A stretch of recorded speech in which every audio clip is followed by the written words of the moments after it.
Hani Abdul Rahim Al-Saeg was arrested in Ottawa in March. He was extradited last week.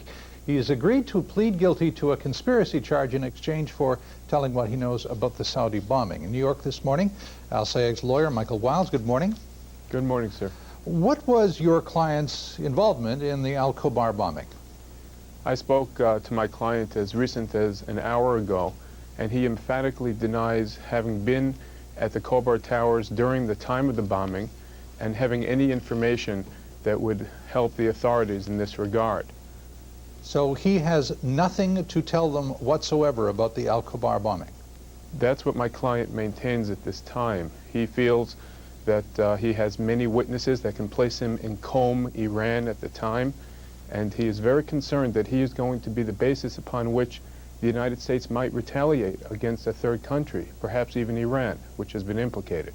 He has agreed to plead guilty to a count of conspiracy involving another bombing matter, I understand.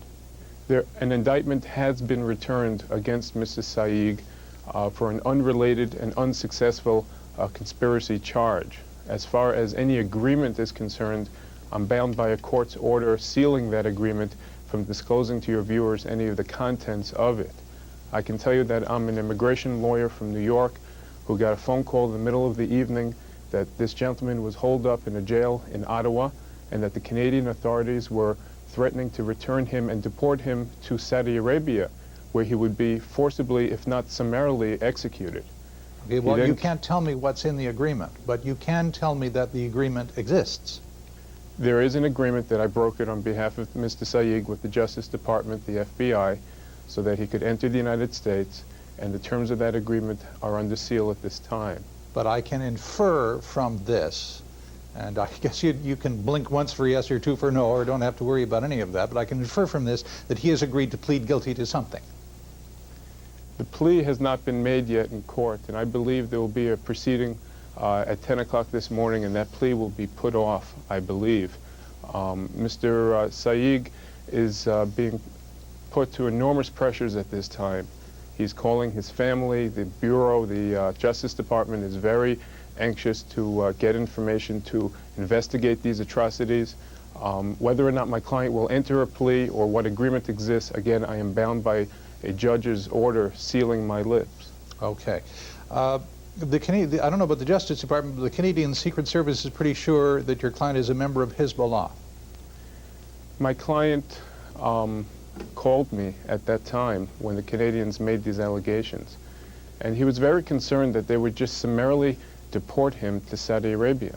Now, he has had affiliations with Hezbollah and other organizations, but the question is whether or not there is any hard evidence and whether or not this gentleman had his due process privileges respected in Canada. Well, people are trying to make a connection between the Khobar bombing and the Iranians, and that's why your client is so important. He studied in Iran, and he had been a member of Hezbollah, which is supported by Iran. What is he saying about this Iranian connection? Well, he's very concerned that he not become the basis of any retaliation against Iran or any linkage to Iran. Again, he claims that he had nothing to do with it and that he wasn't there. I'm not a criminal expert. I am an immigration attorney that kept this man from harm's way. As far as any linkage, I would feel that it would be hard-pressed for the United States government or any other international government to come up with some evidence other than rounding up the usual suspects and detainees.